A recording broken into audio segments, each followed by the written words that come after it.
Okay, we have quorum. Wonderful. Hello, everyone. Good evening. Thanks so much for joining us. It's a busy time of year, so we really appreciate your time.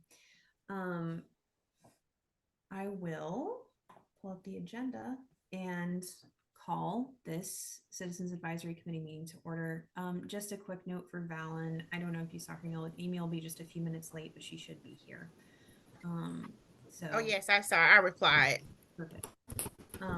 I have not checked my email in the last few minutes, so that's on me. So I'm gonna let Valen go ahead and do a roll call. Okay. I will go down the list and everyone just acknowledge your presence. Ahmed Ali. Here. Robert Brown.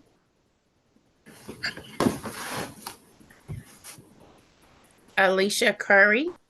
Here. Leah Eford Green.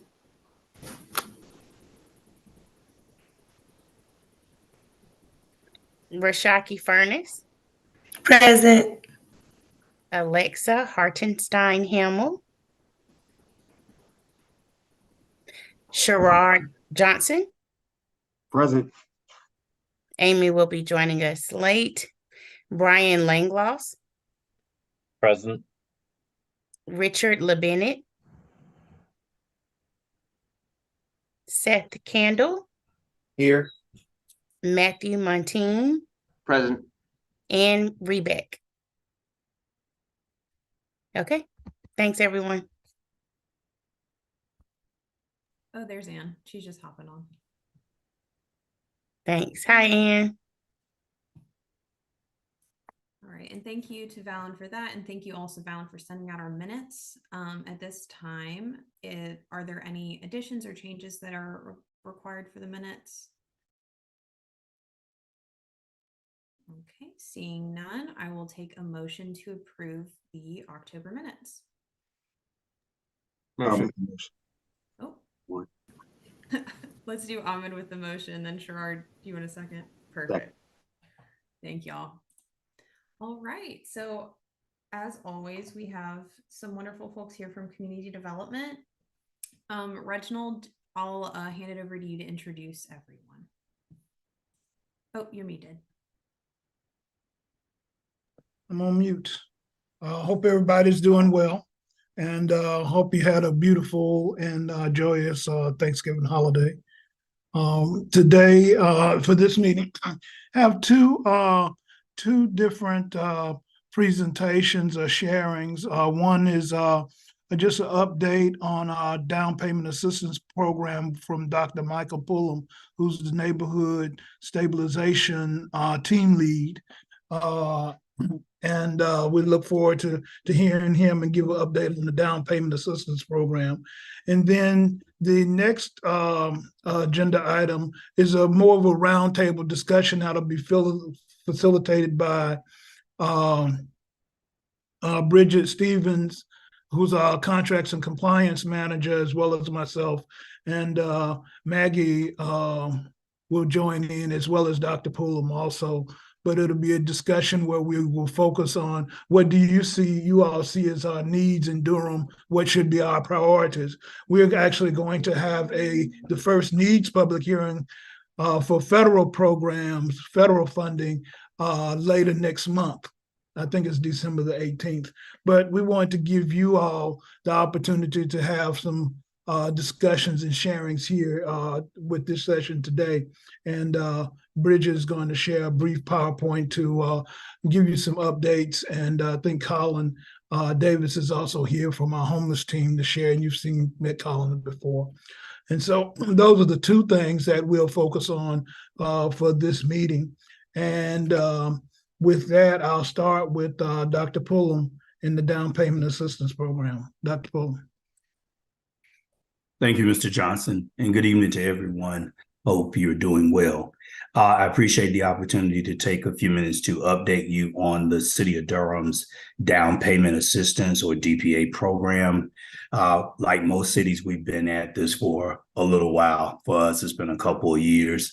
It's really sometimes up and sometimes down. but we're determined to be successful in assisting a group of people that we genuinely feel are in need of assistance. And we're talking about potential first-time homebuyers.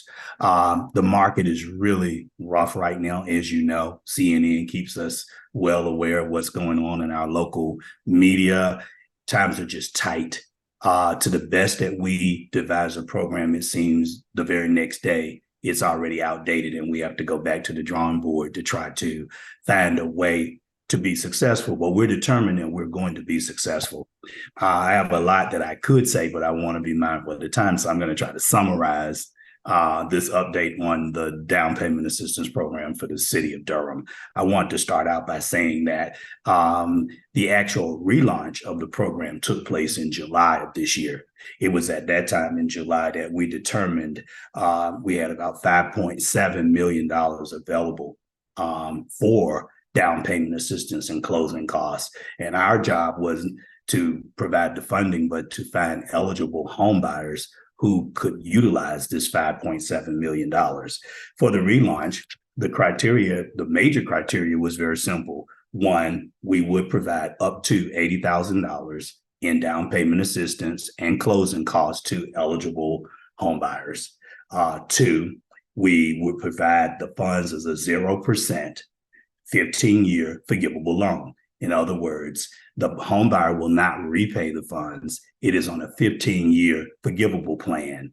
What happens, as long as you remain consistent with guidelines and policies, you do not repay. If, for example, in year 5, you decide that you want to sell your house, then you simply repay 10 years of unused funds back to us that you received to help purchase your home. So it is a forgivable loan program, 0% interest. Those terms sound great. Now it gets more difficult.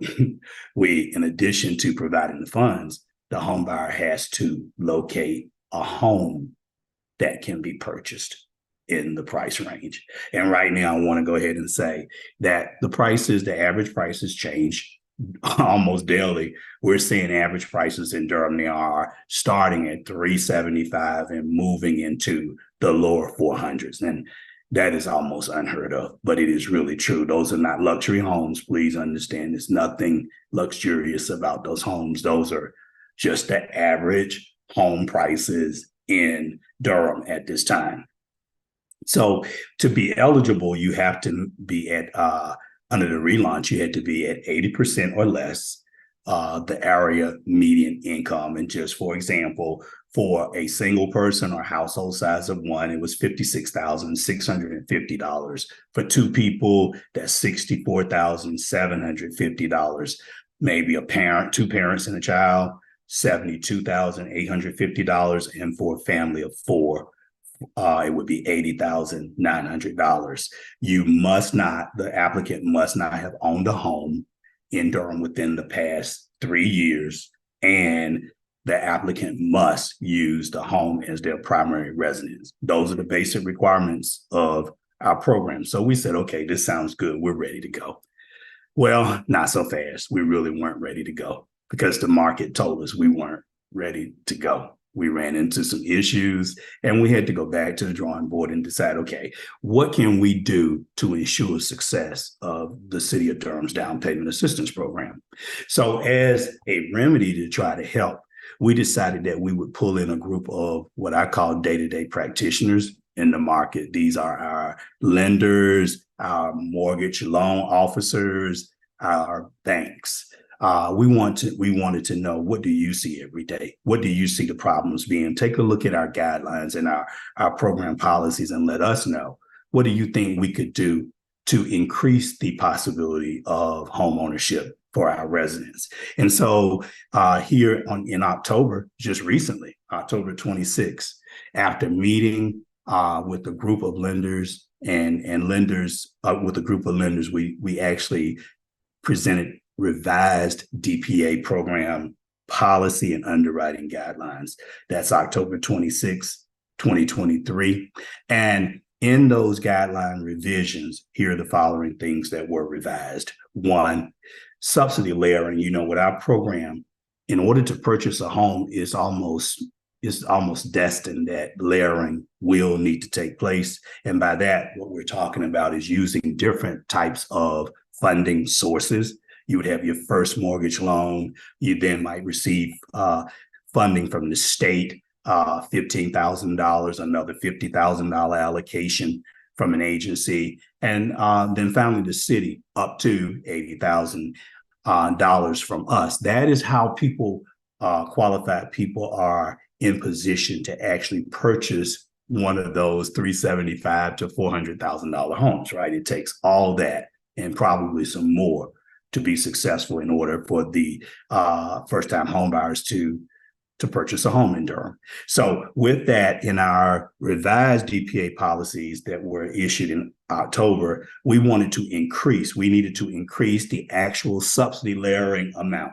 We said, in other words, we said that you could not exceed 20% with all the different funding sources that you use, 20% of your purchase price. And then now in October, we actually increased it to 35%. So from 20% to 35%. Another change in the October guidelines was actually the back end ratio. After talking to lenders, we launched the program at 43%. And the back end, as you know, includes the debt that you have plus the cost of your home. So it went from 40, we increased it from 43% back in to 45%. That allowed for people to have a little bit more debt and still qualify with the other criteria for our assistance. And the city, being a government, we also had to make a decision that we ourselves would go to another level, and that was to actually know upfront that we might have to assume a different lien position than we had hoped to have. You know, just like all lenders, we want to be upfront, but being a government, we know now we probably will be in a much lower lien position, a third or fourth lien rather than a second. In other words, we're doing this to try to help to ensure that we have a successful DPA program. Now, I want to talk just a moment about our lenders currently in the program. Finding lenders has not been a problem for us. We've been very successful with that part so far. Currently, we have 14 lending institutions, different lending institutions that are participating, and a total of 22 loan officers that have been qualified to participate in our program. And by qualified, that means they filled out the necessary paperwork. The lending institution in their compliance division certified that our loan program guidelines meet their guidelines in order to say that they want to be partners with us. And in addition to that, those mortgage loan officers are required to receive training from the city of Durham concerning the policies and guidelines for the program. We hold that training monthly, and that's how we bring the lenders on, so they don't all come on at any given time. And the process remains open. It is not closed. It will be a continuous process for any mortgage officer that is desiring, or lending institution that's desiring to partner with the city of Durham under our program. So currently we have, as I said, 14 loan officers 14 lending institutions and 22 loan officers that participate in our program. With them, you say, well, what are they being trained on? In addition to the guidelines, there's something major they're being trained on. In this program, the mortgage loan officer is responsible for putting an approved application for city assistance into software. It's called Neighborly. The Neighborly software platform, it is their responsibility to successfully put that data in for the city to be able to review a file. So that is another component of our training from our Neighborly personnel, who actually staff that conduct that training part themselves. So that's important that all this takes place in order to ensure success with our program. So it couldn't come at a better time to be asked to speak, because after going through all of this, as recently as last Wednesday, we found out that we have our very first applicant put into the Neighborly software for review. And we're going to say approval, we hope, by the city. And we're thinking this is just the first, this is the kickoff, this is what we've been waiting for. So what it says to us is that hopefully those revised guidelines from October last month, that may have been the boost or the kick that we needed to get a few people qualified for our program so that we can see where we need to go from here. So I'm going to stop there. I think that summarizes our program, our relaunch, our revised guidelines, where we are today, and hopefully where we're trying to go. But I'd be happy to answer any questions that you might have at this time. Hi, Michael. Hi, Rashaki here. Thank you. That was a very thorough overview. I have two questions, actually. The first question is, you mentioned that you brought in, experts in the industry that are, I'm assuming, kind of local to Durham, or is that not a correct assumption? That the people the lenders that we talk with, those are our Durham lenders. For outside of Durham resources, we had to do research just looking at other cities, even in other cities that's close as Greensboro, Raleigh, Charlotte, and then some other cities far away from us as well. Okay, good. That actually was part of my question, because I'm originally from Detroit, Michigan, and my younger sister literally just purchased a home under a down payment assistance program. So I was wondering if you got some. We looked at other cities, but the reason we wanted to rely on our Durham lenders is because each city has its own scenario, and we know for sure that those are day-to-day practitioners in Durham. But we did address that issue with other lenders as well. That is fair. That's fair. Okay. And then the second question was, you mentioned that you have 14 entities or institutions and 22 lenders. Do the lenders, how do I want to pose this question? And I should know better because I own a home, but I don't remember. Well, I guess I don't. I'm still paying on it, but you're fine. Does the lender that signs up for this training, do they have to be under the auspice of a realty company? Like if there is, like I have realtor friends that work for, I don't know, what's the one, Keller Williams, but then I have realtors that they just sell homes. The lenders, if I might interject, the lenders are separate. The realtors are separate. We're working with lending institutions. Those are the banks. And there may be 2 or 3 officers from a given institution.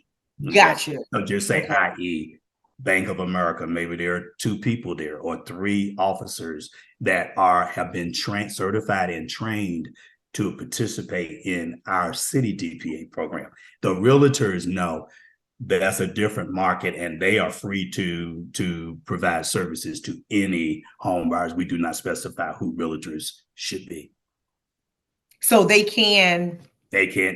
realtors are doing their job. They're working with the client to get them to a bank. But the primary thing to remember here is that the bank, the lending institution that has to get that person in position to receive assistance from the city.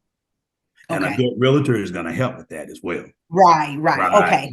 And so let me go ahead now and just say, I was going to say it at the end, but everything that I've said tonight is on the City of Durham website. If you go to the City of Durham's website, you would click on departments. Once you click on departments, you would then go to community development. When you go on the community development website, to the far left, there are some drop downs, and one of them is down payment assistance. And if you click on that, you'll get a lot of information. But the reason I'm saying it now is if you click on that, you will see who the institutions are, our participating institutions, as well as the trained and certified for our program mortgage officers, loan officers are. That will give you, and that's what citizens can use, that then they can contact one of those lending institutions of their choices to get started in the process. But it gives some pretty detailed information, and also the complete guidelines. The policies and guidelines are also there. So for people who want specifics about the program, you can find, I believe, what you need there, and also contact information for our community development staff as well. Thank you. You're welcome. Any other questions? I saw Ann. Yes. I saw Ann and then Robert. Yeah, I was just curious, and I apologize. I kind of lost sound for a little bit, so I apologize if you went over this and I just missed it. But I'm curious about the pipeline, because I participate in the Coalition for Affordable Housing and Transit, which is a group I recommend to everyone in this room. And there's a lot of collaboration that they do with nonprofits. So I'm just curious about, based on what I'm hearing, it sounds like people are coming in through realtors, but I'm wondering if there's like a step before that. And if you're like Community Empowerment Fund, CEF, or Reinvestment Partners, I mean, you know them, that can like facilitate letting people know that this is there and like doing some more hand-holding. Good question. So yes, but I'll put it like this: our nonprofits who are housing based, they are very familiar with this program, and I know for sure that Reinvestment Partners is, because I know Peter and a couple of the people who work on the staff. They're very familiar, and they're out spreading the word for us. They're telling potential home buyers, don't forget now, the city of Durham has launched this program. Be sure to find out more about it and to take advantage of that program if possible. There are other, with us, we for years have done business with nonprofits who focus in on affordable housing. They too are very familiar. Some of them are trying to utilize the program for their own home sales. I do think the nonprofits that focus on housing are very familiar with our services, as well as the local area realtors. I do. And we have also, we've met with, just like we met with some of the lenders, we've also met with a small group of realtors as well to get feedback on what the market looks like and what type of houses are selling and where are these houses and who's actually buying, like what is the size of the family, et cetera. Thank you. Mm-hmm.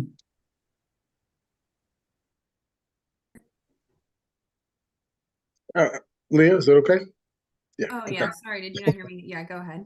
And Michael, thank you for joining. I'm sorry I was late. I'm having issues logging into these meetings for some reason, but I'll get that figured out. One of the things that I wanted to ask is, can you kind of, what's the city doing to make sure that once the people get in the houses that they can actually stay there? Or is that totally up to the lenders, or is there something on the back end that helps them? Because I know you're committed to getting housing for the disadvantaged, but wages haven't gone up, and I just wonder what's going to happen. If they're there, 12 months, 13, 14 months, a year or two out, and they're struggling. How does the city help them at that point? Or is there something in place? Or have you thought about that?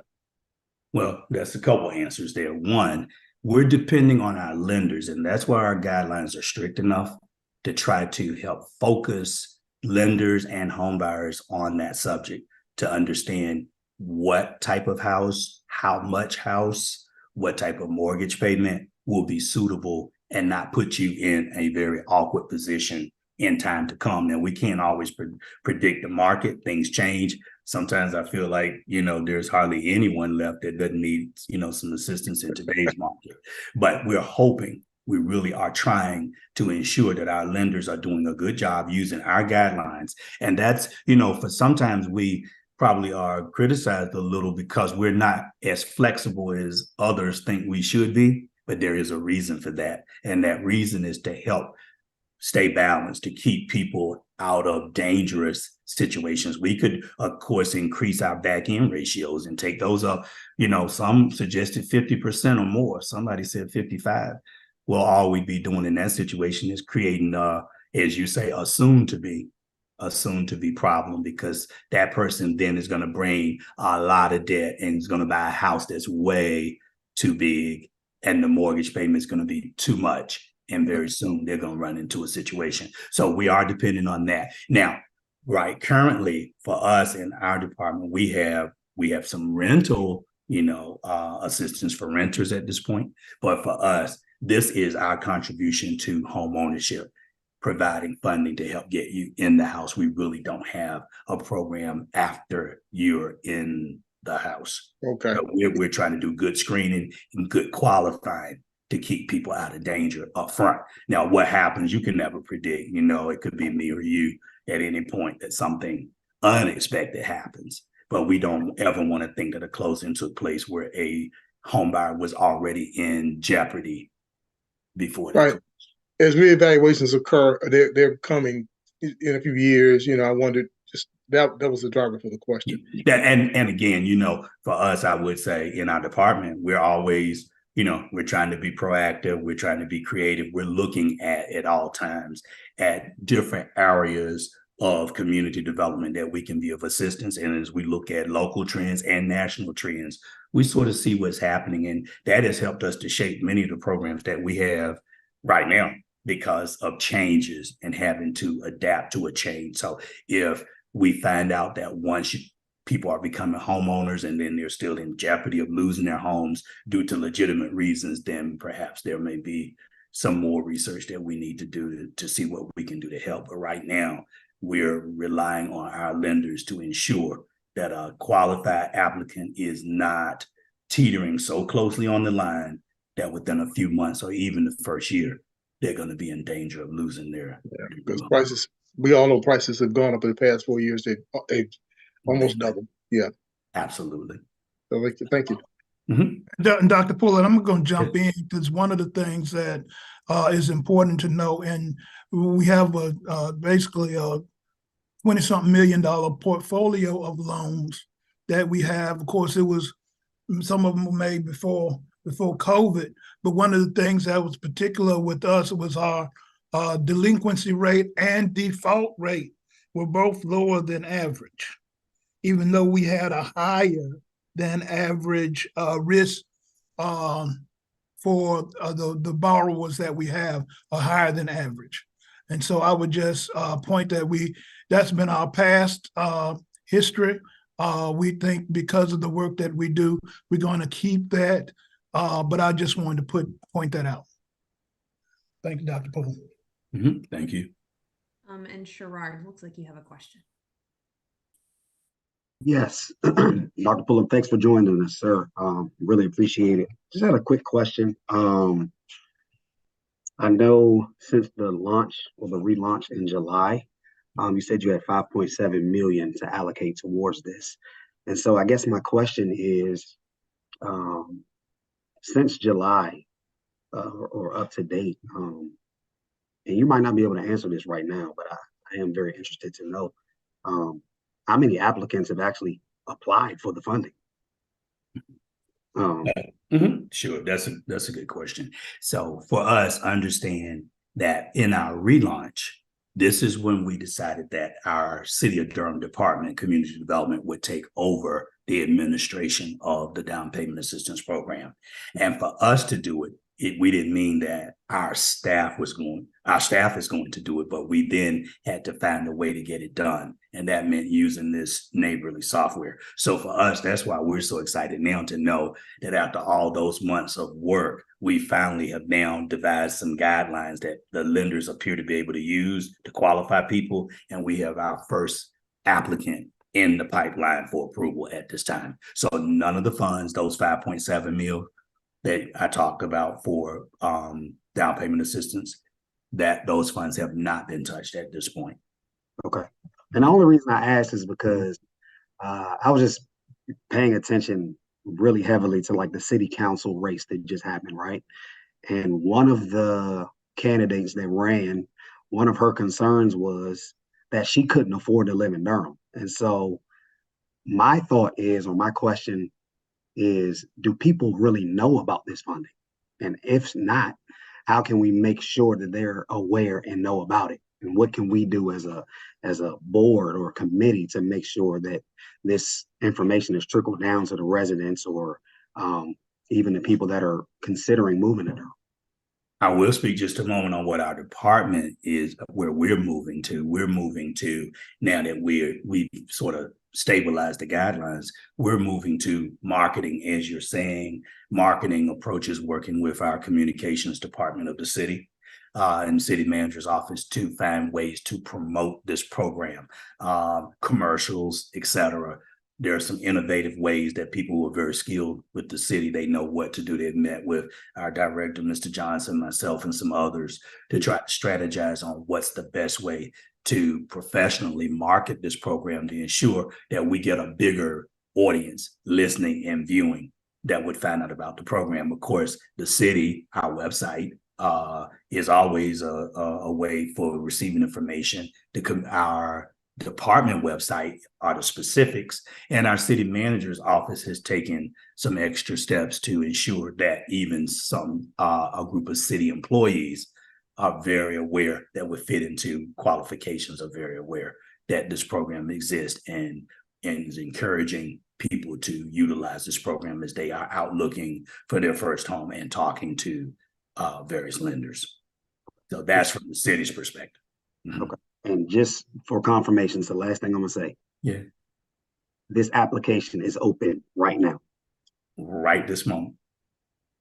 Perfect. Right this moment. If you go to the website that we talked about, City of Durham, Community Development, Down Payment Assistance drop down, it will give you a list of participating lenders and officers. A person should contact one of those of their choice and get started. And that lender will tell the applicant exactly what they need to do to get started to try to qualify. So it is open right now. Perfect. People need to know about this. So I appreciate you guys, and I appreciate your department. Absolutely. All right. And Valen. Thanks, Leah. Thanks, Dr. Pullum. This was very helpful information. My question piggybacks off of Sherrod's questions. Considering that a qualified buyer has to be at 80% or less of the AMI, and then I think you mentioned like the average price of a home in Durham is like high 300s. And I know you were talking about the neighborly software that basically you're transitioning into keeping that like collecting that data now. But do we know loosely, like, I mean, how many people at 80% of AMI can afford a house that's like the average price in Durham? Like, are there issues, like if someone, I don't know if my question, like basically with someone making 80% or less, and then with the housing rate, the price of housing has gone up so high. Like, I mean, are we finding that people who are eligible for the program cannot find a house that's in the budget that they're approved for? Like, I'm assuming if you're a single person at 80%, you might not even be approved for $350. Exactly. I think I understand your question.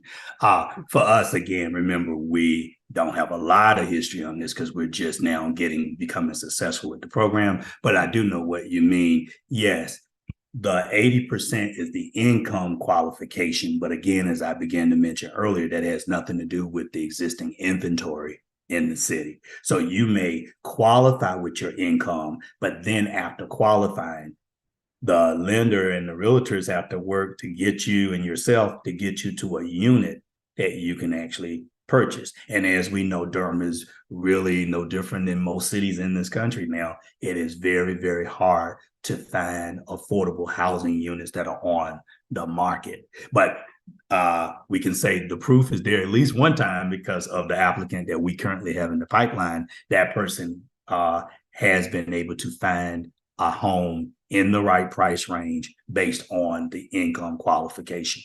But yes, it's going to be difficult. And I mean, I think we say this more than not.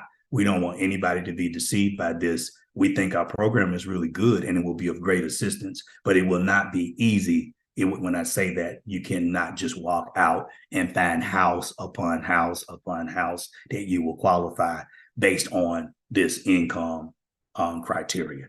So it's going to be a challenge. But our challenge is to make sure that if you do find one, we're there to help assist you in purchasing that home. And again, not only us, but but it's so important that the lenders and the borrowers understand the layering concept so that they can package, I call it the packaging. They can package that person with a number of funding sources to be successful in order to land the home that they're looking at and still be eligible and qualified. So it is a challenge, but I don't think it's an impossible challenge. It is just a challenge that we're working so hard to try to be successful with. Thank you. And I'm going to jump in again and just add the issue that you focused on is a real issue for Durham and across the country. Because remember, on inventory, the reason the inventory is lower is because people are not selling houses, which pushes the price up of the houses that are being sold. It's a supply and demand. And the reality is we are getting ready to start bumping against whether somebody that's below 80% can purchase a house at all in our market. I mean, that's where we are in terms of our economy. And so this program is designed to help with that. But yes, we are bumping against a ceiling at some point if it keeps going the way that it is. Because those folks with those, as you read in articles, those people with those 4% loans, 3.25% loans, they're not selling their houses. And why? And we know why would I trade in my 3.5 for 8? So it's applying the issue that we have talked about this before, is that we have a lot of influx of people who are coming in who have incomes that can that have higher incomes than people who are here. So I'll just remind us of that connection and those linkages. Thank you. Thanks, Reginald, and thank you, Dr. Pullum. This is so helpful. Are there any other questions? If not, I'll hand it back over to Reginald to lead our discussion. All right. Thank you, Dr. Pullum. We definitely appreciate. And if there are any additional questions, this is, as I've shared before with the committee, this is not a one and done. You know how to reach us, and if any other questions come up, we'll be glad to respond. The next segue, I'm going to turn over to Bridget and Maggie to help. One of the things we wanted to do when I talked with the executive committee is to have just a roundtable discussion on what you also see as the needs and priorities, around affordable housing. And want to just open up a roundtable discussion for the time that we have left. Bridget is going to share some information to get us kicked off and warmed up to start us. But what our hope is, and what we would like to do, is just foster a discussion. So, Bridget, I'll turn it over to you to lead us. Good evening, everyone. Thank you, Mr. Johnson. As he stated a little bit ago, the team was talking and discussing, and we were thinking about ways that we could better engage our Citizens Advisory Committee to help us identify some issues that we see around the city and come up with some strategies to help us, find some possible solutions for those. So I had put together a presentation. Ms. Benita, do you want me to share my screen with it, or? Yes, because I don't have the presentation. Okay.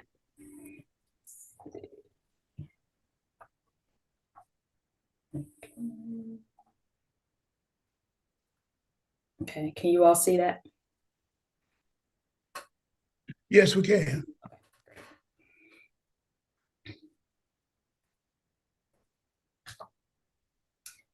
Okay, so the purpose of the Citizens Advisory Committee, CAC, serves as the primary mechanism for facilitating our citizen participation for the community development planning process. So we do have a citizen participation policy, as you would say, and you all are responsible for helping us with housing and community development issues, which includes all of our federal funds. CDBG, Home, HOPWA, and ESG that are incorporated into our annual plan. So a review of those acronyms that I just mentioned in case you need a refresher: Community Development Block Grant, the Home Investment Partnership Funds, Emergency Solutions Grants, and Housing Opportunities for Persons with AIDS. These are 4 federal entitlements that the City of Durham receives an annual allocation annually each year. And as you may know, of course, over the past few years since the Forever Home Durham or the bond, a lot of these annual allocations were incorporated into the Forever Home Durham process. So moving forward, as Forever Home Durham ends up, we will be coming up with the annual action plan and our CAPER to come up with other innovative ways to use this funding.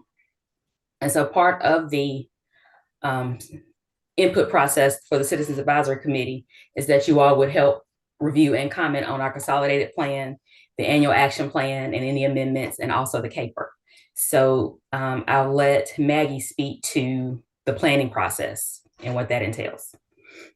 Yeah, thank you, Bridget. Good evening, everyone. So we have, in order to continue to receive and qualify for our federal entitlement funding, we have to complete what's called a 5-year consolidated plan that's done every 5 years. Our last consolidated plan was completed in 2020 and is effective through 2025.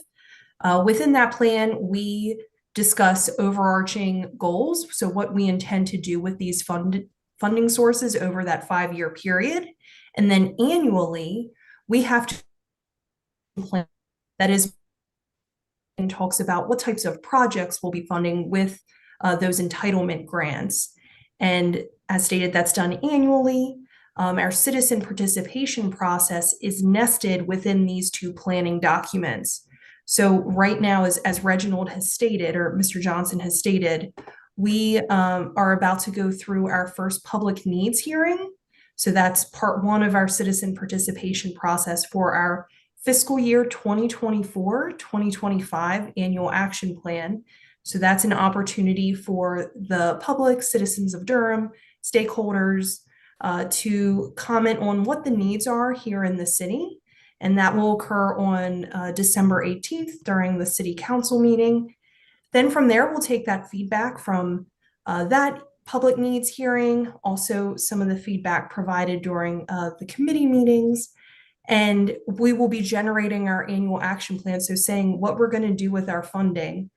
And then what will happen in the January, February timeframe, I will come back to you all and talk about where we are with our annual action plan and present a funding chart and an executive summary of that plan and seek your approval or vote on what we're proposing to do. And then we have to submit that plan. It goes out for another public comment process, and then it goes to City Council finally for approval. And so that's kind of what the planning process looks like. And then at the end of a program year, we report on our accomplishments through what's called a CAPER. And so that's the process as a whole in brief. That's what it looks like. But your participation and feedback is integral, because we do have a citizen participation plan that we must follow as we are generating all of these planning documents. And so with that, or if there's any questions, please let me know. Otherwise, Bridget, I'll bump it back to you. Okay, thank you. I think. Cynthia, a question? Question. Amy, do you have a question?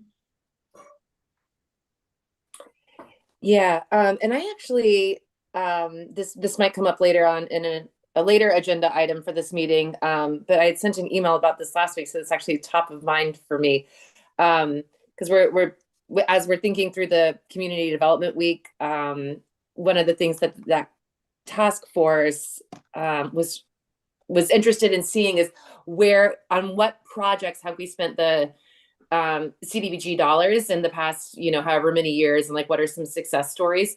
And so that's why this is top of mind. So, I think I found online the consolidated plan and the annual plan, which sort of like says, here's the overall amount of money.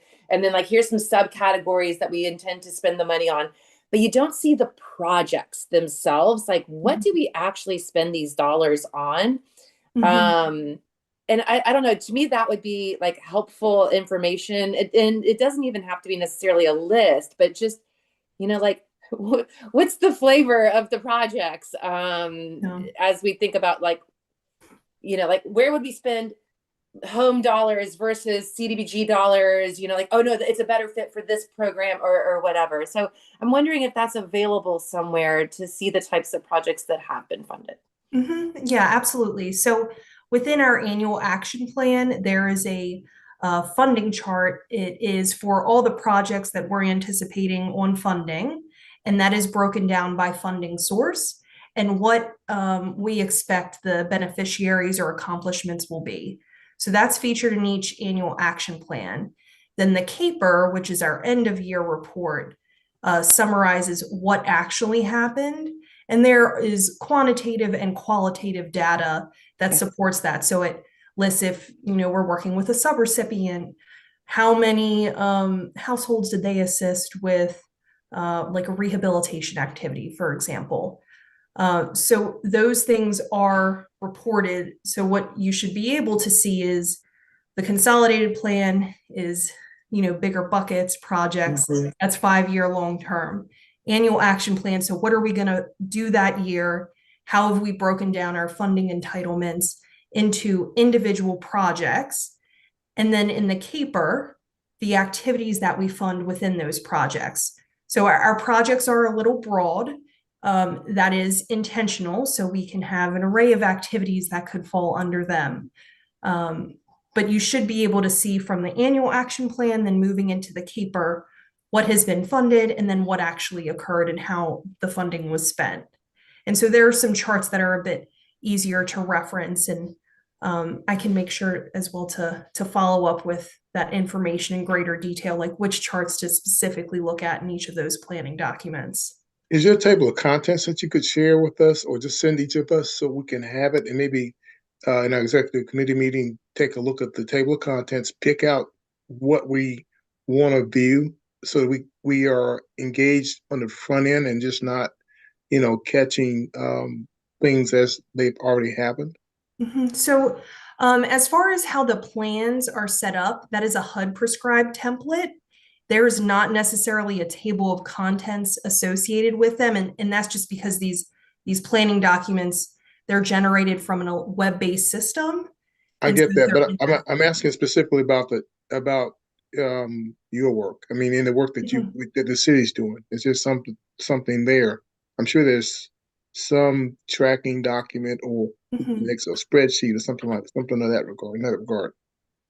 And so one of the things that we utilize and that I think we would be preparing and providing to you all for this coming year's annual action plan process, for example, is a funding chart. It is a breakdown of each funding source, the projects, how much we anticipate will be funding each of those projects. And so that's at the front end. And then at the back end, so at the end of that program year, then, you know, what we actually accomplished and achieved. So there are reports and items that we have that I think could satisfy that, but all of our reports and planning documents, so like Ms. Jones referenced, those annual action plans, those CAPERs, the consolidated plan, how those plans are written is the template HUD prescribes to us that we have to adhere to as the city, as an entitlement jurisdiction. Okay. I think what I'd like to see is the document on the front end, what's really happening, what the plans are, just something, a summary, nothing that's a volume, you know, that's 100 pages, but just something that you may, you know, have in that regard. Amy, does that sound like what you were asking about?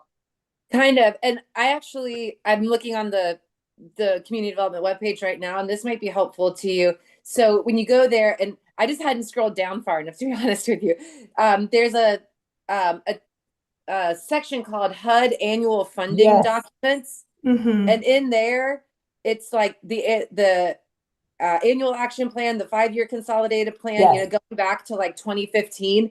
And down below that are all the capers going back to 2013. Mhm. So you Right. can see all of that. And so I actually hadn't even scrolled down to the capers. I stopped Right. at the consolidated plan, but that I- might I- be like useful reading for us, I think. Thank you. Hello, everyone. Good evening. This is Terry Porter Holmes, Assistant Director of Community Development. And it is correct. All of our previous years and our current year is located on our website. So if you go and start looking through that, you will see the template and what it is that we have to put in place. So what Maggie is saying is correct. It's a template that we receive from HUD that we have to fill in the information. So it is a requirement that we put all of our action plans out there as well as our caper. So that would give you, if you kind of look at that, you all at your leisure, kind of look at it and see what information and what type of information we have to include in the caper in the annual action plan. It would be helpful, as Maggie is saying, as we're going through this FY24. Wait a minute. Is it 24, Maggie, or 25? 24, 24, 25, right? Yes. I'm sorry, you guys, the years are moving so quickly on me. But yes, that would give you an idea of what to kind of look for, that as maybe Maggie will be coming back to you all a little later to say what we have. And then you will have an idea of what type of information we have to put into that particular caper as well as the annual action plan. But that's sort of after the fact, right? Well, the template does not change, Mr. Brown. The template is what it is. No, I'm not talking about the template. The information that's therein, that's sort of after the fact. Right. Well, no, let's be clear. So what we do, what you have out there is after the fact now, but Right. during the course of what Maggie will be doing, you all will receive, not you all, but everyone will see the proposed plan before it's submitted to HUD. And I don't, Mr. Johnson, I know what we usually do in previous years, we come before you and say, this is what has been, what is going to be presented to HUD as far as our plan. So we you will all see that part, right? Yes, you all will Okay, see all that beforehand, because there is, I'm looking at Maggie to make sure she gives me the correct terminology. The public needs hearing, we have the public needs hearing, and we always have to put it out to advertise it to say, City of Durham, this is what will be in the annual action plan. Do I have that right, Maggie? Yes, yes. So we receive public comment feedback, both from the public at large and then this committee. So that's the intent of this discussion. We Okay. generate the plan, then I will come back before you, and Mr. Johnson will come back before you with what we are proposing to do before that plan goes before our city council to approve. They have the ultimate approval authority before we submit that plan to HUD. And so right now, if you were to go to our website, you would see our FY23-24 plan. That is our current plan carrying us through June 30th, 2024. It's approved by HUD, and that's what we're currently working through. And then you wouldn't see, the last caper you would see is for 2022, that program year. And so that's how those items flow. Thank you for explaining that. Yes, sir.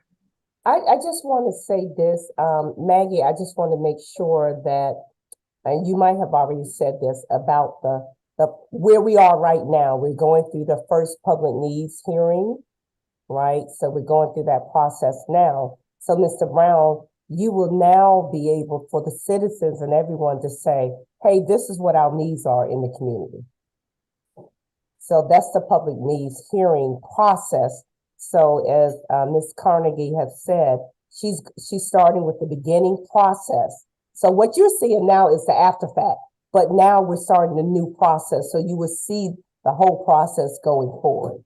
That's what I missed last year. That's why I Yes. asked the question. Yes. That's the part of this committee that I missed last year. But thank you Got very you. much. Thank you for explaining. Got Thank you. you. And I'm sure Mr. Johnson and Ms. Carnegie will come before you again to say where we are. Because you very going forward, Ms. Carnegie will be a part of this committee. She will be the facilitator from the city of Durham. It's just that she's getting new and up on board. But come January 1, she would take this over, and she would be the Benita, and she would now take it over. We're losing Benita.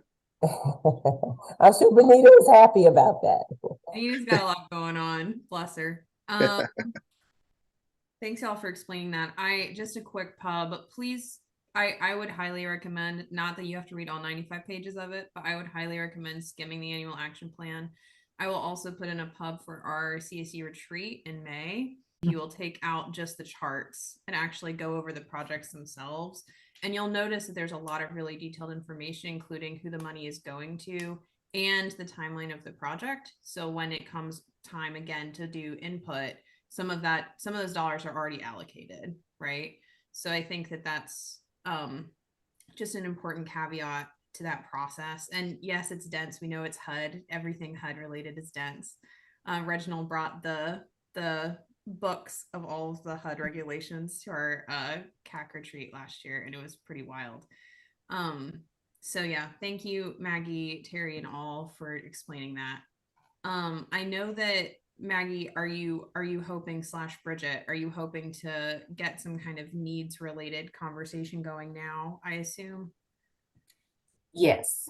Perfect. So if folks would like to give some input on what needs they see, we see a few here on the screen, but if there are particular concerns or knowledge that you folks have, we have a really connected group here. And so if we could just make sure we raise our hands, because I figure this will be a great discussion. All right, I saw Val and then Amy. I wanted to add from our October meeting, why can't I think of his name? Mr. Lee? Where we were talking about rent control. Lee from the county. Yes, thank you. I don't know, like rent caps or rent control, but in line with the affordable housing. And I guess and maybe with that, if there's a way or exploring ways that we can incentivize, forgive me, I'm thinking out loud, but basically, like, you know how like if a developer comes in,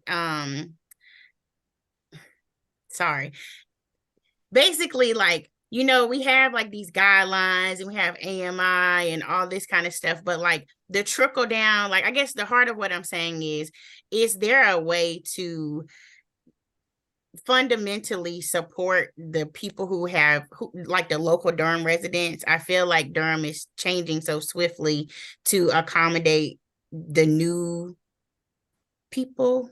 So I should have fluffed this out in my head, but you know, I think Durham is accommodating the new demographic that fits the influx. And so, you know, like the programs, sort of to like the beginning of the conversation we had today, like we have these guidelines, but you know, you think about like somebody who works in housekeeping at Duke, who made a good salary, who could live in Durham comfortably right before the pandemic, is not able to buy here anymore. So like basically, like, I guess in short, it would be sort of like unpacking some of the nuances of these criteria so that we actually can make affordable housing affordable, or we can, whatever controls or constraints that the community could utilize with like city council to incentivize developers to have like not just like affordable housing, but like if there's, I mean, I guess like a cap. I don't know. I will think about this and smooth it out in my head. But basically, like, I feel like there are like guidelines, and then I feel like after we have these meetings, I'm in like the gray space of like, what about the people who, like, you know, there's always going to be some people we're not able to catch, but basically like Durham, people who are native to Durham, and that, you know, we're getting priced out and not able to afford to live here anymore. And what kind of protections can we have or put in place so that as Durham changes, we're still able to live comfortably here? Sorry, that was messy, but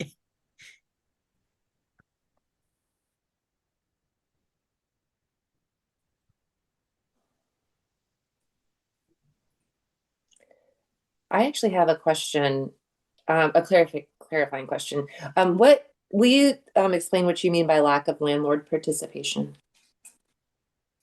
When I put that on there, one of the items that we're currently dealing with affordable housing and with Section 8 or housing choice vouchers is landlords not willing to take vouchers and Oh. willing to, they're I see what you're raising saying. rents, because they have folks out here who are willing to pay them $2,000 a month for a unit, so they don't have to have them at a $1,200, $1,250 price range that they used to be a few years ago. Things like that. That's what we meant by Got that. it. Yeah, participation and Mhm. yeah, okay. And renting to our demographic, some of our vulnerable populations, like those who are at the lower levels of the AMI. And as far as like some of the housing needs that, as far as the homeless population, Colin is on here as well. He may have some more input with some of the issues that we're facing with those vulnerable populations. That's what I was referring to there. Do you want me to fill in, Bridget, or Sure. I see Yeah. another hand up? Yeah, I saw another hand, but I don't want to Rocky, can you jump give us ahead. a second to let Colin talk about homelessness? Is that okay? Sure, absolutely. Thank you. No problem. All right, so I'm just going to give you a quick snapshot of things that are happening in the homeless system right now, just so you're aware of what we're facing and challenges that are going on. Every Monday, I get a report from our coordinated entry system letting us know how many families and how many singles are self-reporting they're experiencing unsheltered homelessness in Durham. So as of this morning, there are currently 42 families defined as households with children that are reporting they are unsheltered in Durham right now. There are 27 families who are currently self-reporting they will lose their housing within 14 days of today. There are 76 single adults who are self-reporting that they are unsheltered in Durham tonight, and 36 single adults who are reporting to coordinated entry that they're at risk of losing their homes within the next 14 days. So this is just a snapshot of what we deal with on a day-to-day basis, and these numbers have been within a few up or down like this for months. And we move people in, and as soon as we move somebody out of unsheltered homelessness, another one or two come back in and fill the void. In order to meet the needs during this cold weather season, we have stood up a winter shelter program.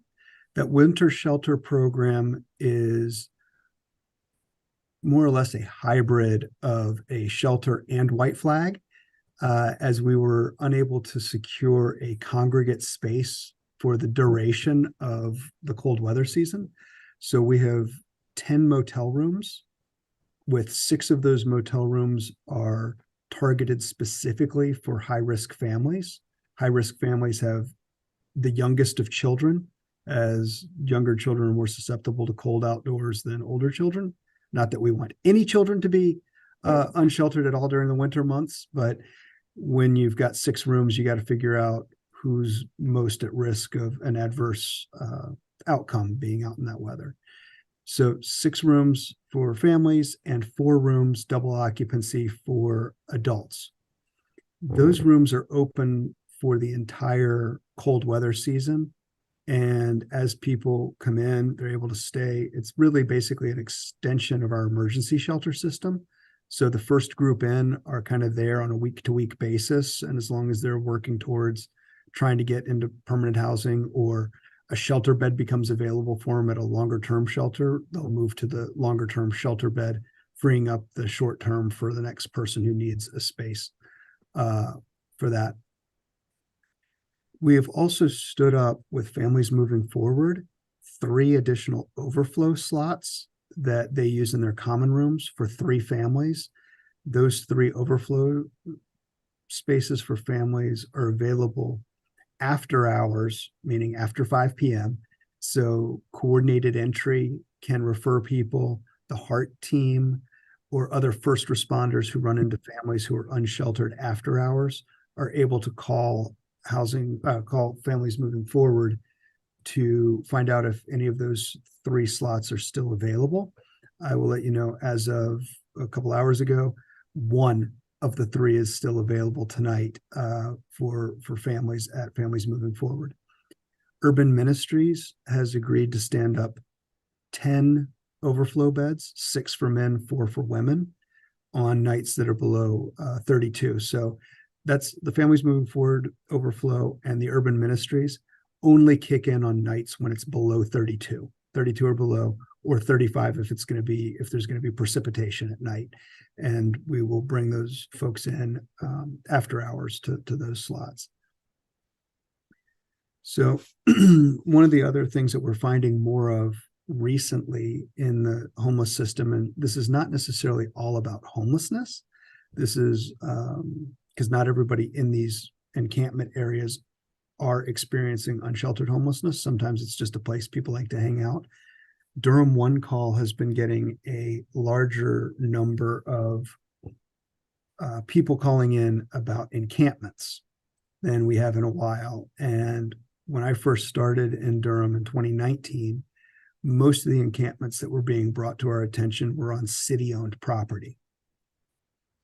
Now, 9 out of 10 referrals are on private property of vacant lots, absentee homeowners that don't have the property rented out, boarded up businesses where people are hanging out and not always camping. Sometimes it's just a place to hang out and, do what they want to do during a certain period of time. But a lot of complaints have been coming in on that about how to do it, how to clean it up, what are you going to do? And we've been out meeting and engaging. The street outreach team has been meeting people at these encampments, and the HEART team has been meeting with people at the encampments. When the encampments are on private property, there's nothing that the city can do to force people to move.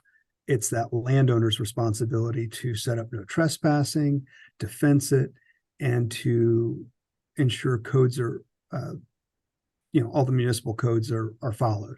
So when there's a pileup of trash and things like that, NIS will often go out in a code enforcement way, and the homeowner, the landowner, whoever the property owner is, will be issued a citation and need to rectify the situation. And that sometimes involves the HEART team and the street outreach team going back out to the site and working with the people there to encourage them to move along, and that they could be no trespassed. So we are struggling with this and not sure we have an answer for it, but wanted to sort of flag that as a challenge for you all, that we are dealing with absentee property owners and encampments on their land. Now, in terms of affordable housing, I think Bridget kind of hit the nail on the head. And the other thing I wanted to share about affordable housing, as affordable housing we know is getting more and more out of reach. And from October 1st, 2023, HUD publishes their fair market rents for each jurisdiction across the country. This year, the Durham fair market rent, which includes Chapel Hill, jumped 25% from last year. So last year, a 1-bedroom apartment, the fair market rent was $1,134. Keep in mind, fair market rent does include a utility allowance. So the actual amount of money that you can pay to a landlord has to be less than that $1,134, because you've got to have the utilities built into that. This year, that same 1-bedroom is now valued at $1,418. A 2-bedroom went from $1,325 last year to $1,631 this year. Now, while there's some good news in this, it means that we've got potentially some more landlords and more units available. We're running into the challenge that while it's affordable, if you have a long-term voucher, we don't have enough long-term vouchers with housing choice vouchers or permanent supportive housing in order to get through the needs, to meet the needs of the people who need really long-term deep subsidies. So when you're talking about a household who's reliant on rapid rehousing, which is a short to medium term stabilization, we have to find homes that are affordable for people making $900 a month. And they're just not out there. When you're on a fixed income, a fixed disability income, you can't do it. there are no one bedrooms, there are no studios at that price point without a subsidy tied to it. So just want to make sure you all are aware as we're juggling with that, it makes it harder to exit people from the homeless system. The landlord participation piece, we are seeing landlords in our economic climate and all of the things that are happening in Durham. I think I heard somebody, one of the members saying that you've got a lot of people moving in from out of town and they've got money. Well, landlords recognize that, and they recognize they don't need to deal with third-party payments. They don't want to deal with third-party payments. We heard from landlords in two different places, one from the landlord engagement team that's working in homelessness, and on part of our Bloomberg funded project that was with the mayor on justice involved housing, from landlords, that landlords are just like, we don't want to deal with DHA. It's taking too long to get inspections. There are challenges with just the system we have in place for a variety of reasons. Landlords are also saying, because what we're hearing is our eviction diversion program is doing such a good job, landlords have changed their tenant selection criteria to ensure they never have to, or not ensure they would never, but reduce the likelihood they would ever have to go through an eviction, because evictions can take 6 to 9 months now to get through, from the time you file to the time you get your property back. And landlords are saying, I can't afford to lose 6 to 9 months that I'm never going to get back. So that's a challenge that we are working with and trying to help landlords find creative ways to resolve conflicts or resolve lease violations prior to having to go to eviction, going to the legal route. So these are just sort of the things that we're encountering right now and working our way through, and trying to find creative solutions to find housing solutions for those who are most vulnerable and have the highest barriers to accessing housing in our community. That's all I've got. Thank you, Colin. I think there was one more hand. Yeah, Rashaki. Yeah, probably should have let me go first, because he listening to Colin talk brought about a couple more questions. Gosh, trying to keep my spirits up, right? With all that information. So my first question is, why is Chapel Hill included, Colin, in Durham's metrics? Yeah, it's a Durham metro statistical area, the way they figure out how they price the rents for a geographic region. And Okay. Let me jump Reginald in could and add a explain little. more. Let me jump in and add. So in terms of the statistical areas, that's determined by the U.S. Census. All right, so that's where that comes from, that as a foundation. And so if you remember, at the time, it used to be Raleigh and Durham, and Chapel Hill were all one, and Raleigh split off. They split Raleigh off. But right now, for the metropolitan area for us, is Durham County and Orange County. Got it. Okay. Thank you. My next question or comment, since this is a roundtable discussion, I don't have all the answers. I know none of us do. But is there anything we can consider as in regard to like incentivizing landlords some way? That's a great question. And we have in our landlord engagement contract with Housing for New Hope, there is money to incentivize landlords to, we have funds, we have money available to cover first month rent, security deposit, double security deposit, last month rent. But then we also have some incentive payments that, hey, if you're willing to take a high risk household, there is a, lease up bonus, if you will.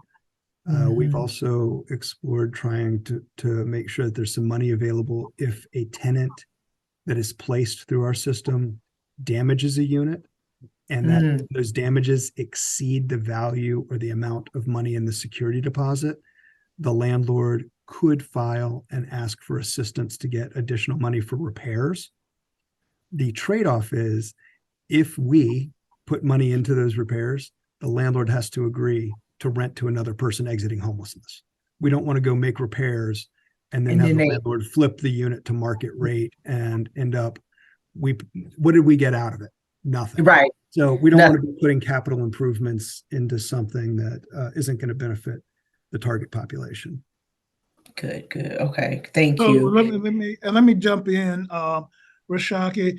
Colin did share some what we call incentives, but the question is that what you were thinking about, or do you have any other ideas?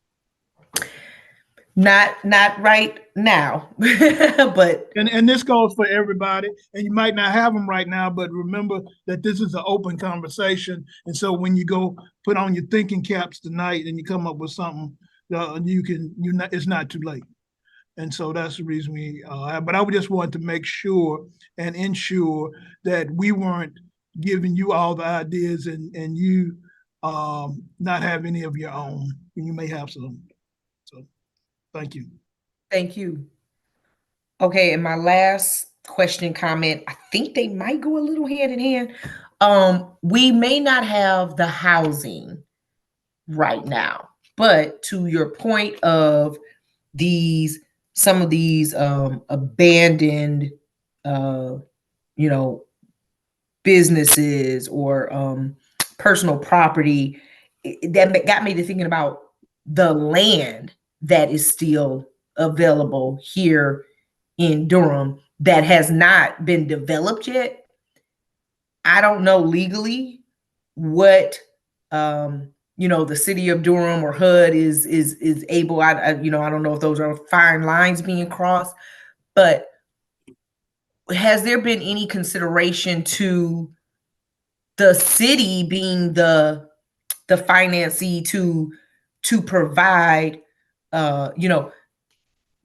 to provide housing with the land that is not being developed yet, or has not been purchased for development yet in Durham, to at least maybe a certain area where we can kind of control the housing market a little better, because these homes that are being built are less expensive.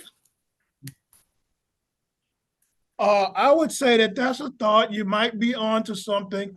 Is that there is a dividing line between the free market and those that may have more mission focus. So here's an example. Using your analysis, there are churches in the area that do own quite a bit of land, in my opinion, that might be more mission focused as compared with somebody who's more for-profit oriented. Yeah. So that's a segment of that population. That's just an example. And thank you for articulating that for me, because that's spot on what I was trying to say. Okay, and so the last part of that is you mentioned Chapel Hill. And I think this is probably going to have to be specifically for in regards to the homeless or unhoused. Is there any flexibility with working with neighboring cities? Can you elaborate a little bit more before we? So what are for you example, thinking?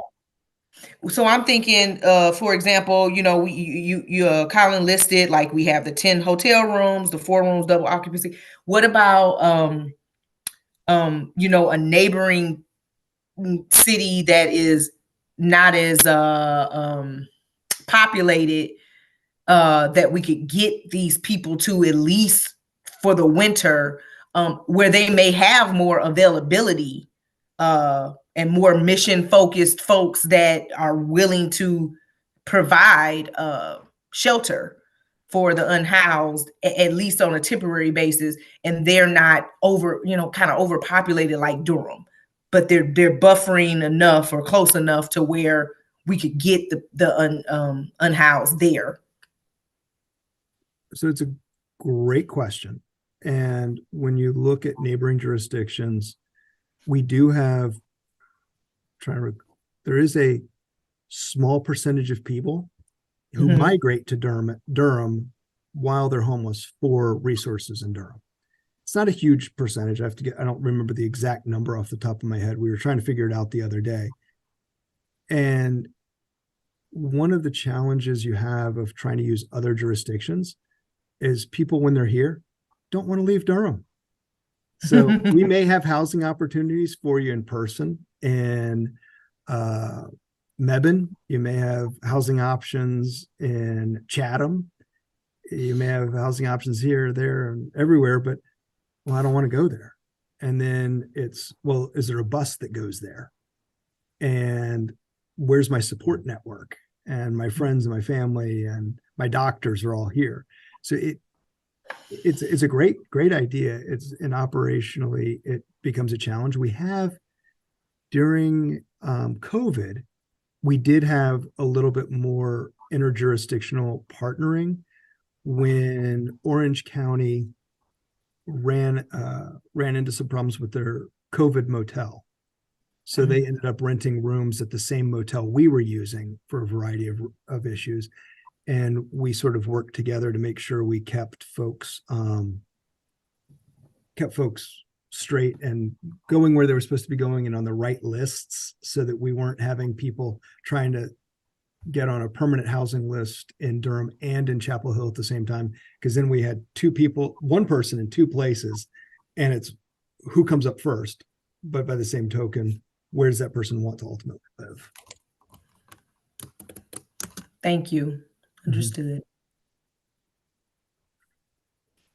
Great question.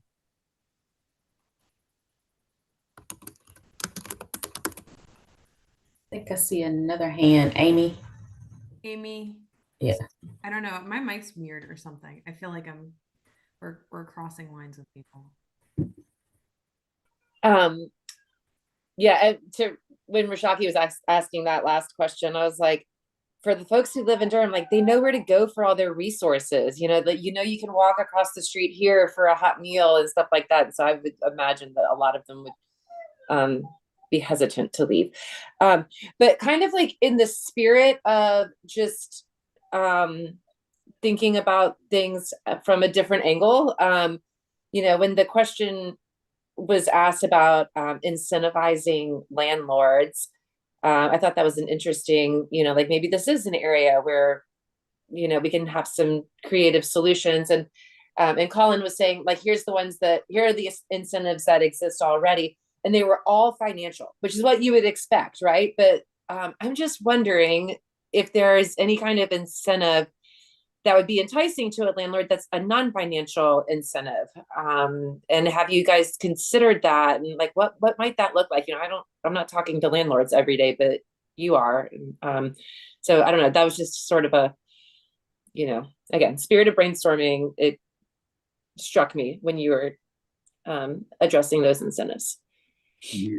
Incentives look different depending on the structure of the landlord corporation.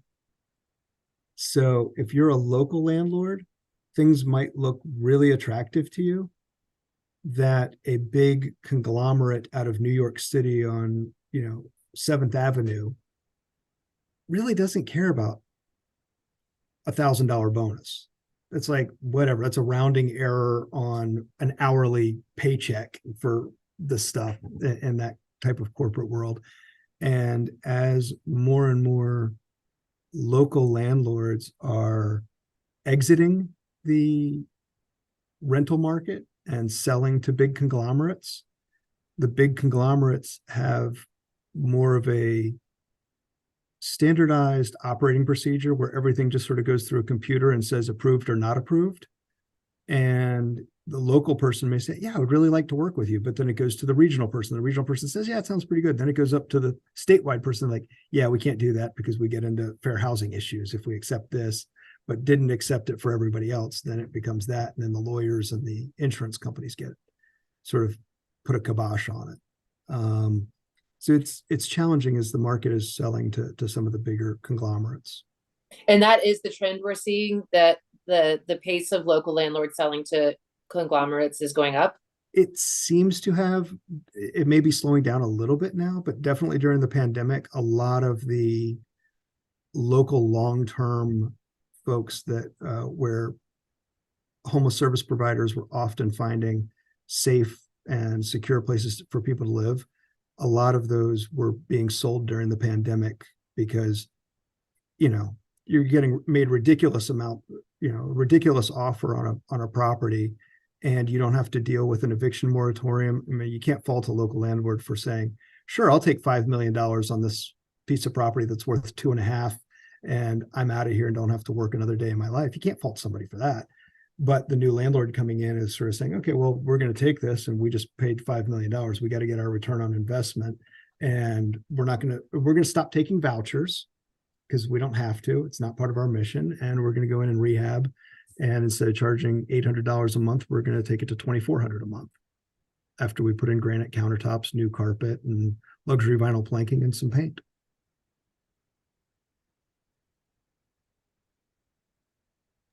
Thank you, Colin. Great Mhm. questions, y'all. I do want to be mindful of all of our time. I think this is a wonderful discussion, but I know that a lot of folks probably have other things to do with their evenings. Thank you so much to the community development team for coming. I would love for us to continue with these thoughts. I know Maggie's already planning on coming back, in early in the year and talking with us more about it. But I think in the meantime, obviously, as Reginald said, if you have any ideas or questions or comments, and you for some reason don't have Reginald or Benita's email, feel free to email me and I'll make sure that things get routed to the right people. And hopefully we can continue this conversation.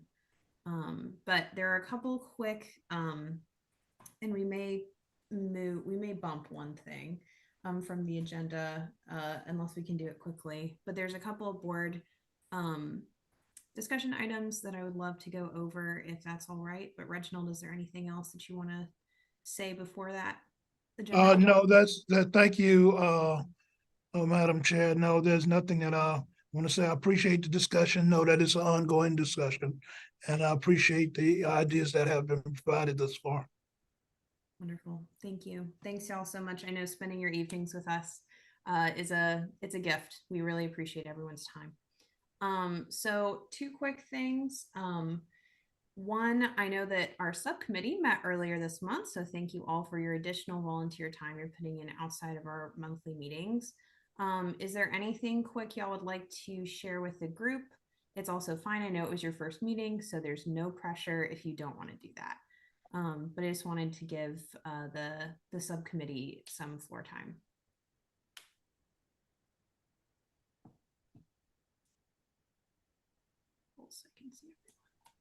I think I was voted to talk today. We have a meeting scheduled for next month.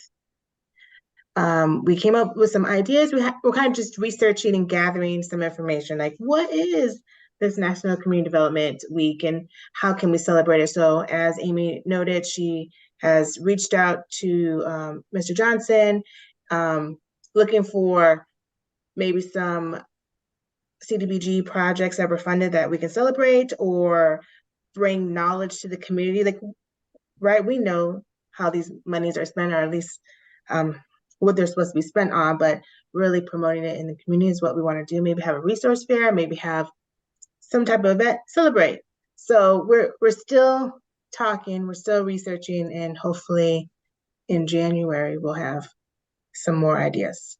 And anyone else can join in if I missed anything. Thank you, Alicia. Yeah, any other comments? I know, like I said, I know y'all just met, so I didn't want to put anyone on the spot, but I appreciate the report out.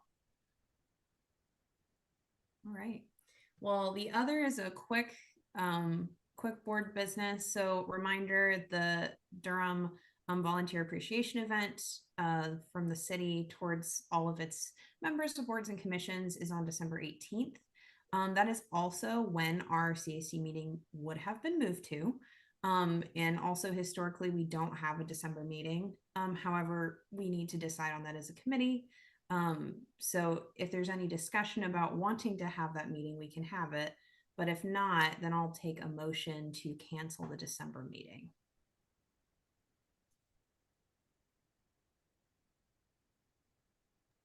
I'll move. Thanks, Brian. Do I have a second? I'll second, Amy. Thanks, Amy. So yes, we will not have a December meeting. It's usually difficult to quorum for that anyway. Madam Chair, you need to carry the vote. Carry the vote. Oh, the vote. Oh yeah. Yeah. Anyone, everyone in favor, say aye, please. Aye. Aye. Aye. Thank you, Reginald. Aye. These Robert's Rules of Order, they should be a prerequisite when you get voted for something like this. I should have done some reading. Thank you all Thank for you. always bearing with me. So yes, hopefully since that time is reserved on your calendars anyway, we will be able to see you at the volunteer appreciation event. It's at City Hall. And then after that, if you all are interested, is the city council meeting. So if you want to do both things, if you're those kinds of folks, which I hope we all are, you're welcome to stay. But if there's are there any announcements? And then we'll also ask the public for if they have any questions. And Maggie, what did you say was going on at the December 18th meeting? You referenced that meeting too.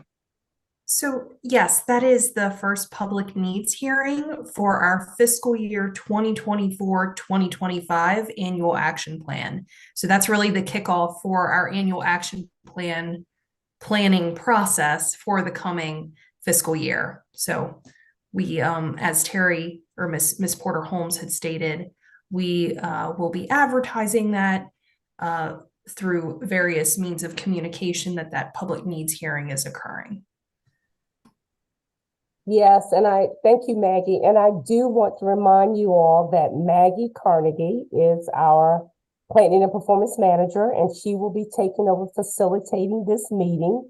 Mr. Johnson will always still be involved, but we just want to thank Benita for the time that she served with everything to make sure everything was taking place while we have that vacant position. So thank you so much, Benita. I just can't remember if you all have a meeting next month. Do we have a meeting in December? Well, we just voted to not. So yes. Oh, that's even better. Okay, so thank you. Thank you. So when the new year come in 2024, Maggie, and I'll have her to change her name up there so you won't be trying to reach her by Maggie Carnegie. But she is Maggie. Her name is Margaret, but she goes by Maggie. So her email address is maggie.carnegie@durhamnc.gov. But she will now be your point of contact besides Reginald. But when anything you sent to Benita, she would now be taking that over. So thank you, Benita, for your help and your assistance during this transition to get my manager on board. So let's shout out to Benita doing such a fantastic job in the absence of our planning and performance manager. Thank you. Thank you, Benita. For putting up with all of us all the time. Appreciate it. And Benita and Maggie will go through that transition process to know exactly what needs to be done during the interim. Perfect. And Maggie, if you need anything, feel free to reach out to me, the executive committee. We're absolutely happy to help. Wonderful. Thank you for bringing that up, Terry. That's really important to acknowledge. That completely slipped my mind, so I appreciate it. And Benita, if you'd like to come to volunteer appreciation event, maybe we can thank you in person. Great. So at this time, if there are any public comments, I know a couple of folks have been attending the meeting today.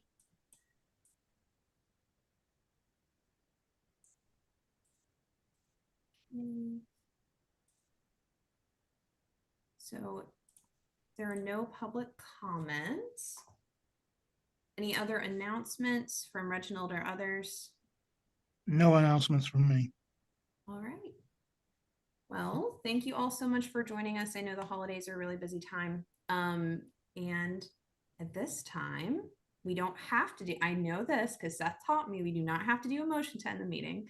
So that's one thing that I've learned.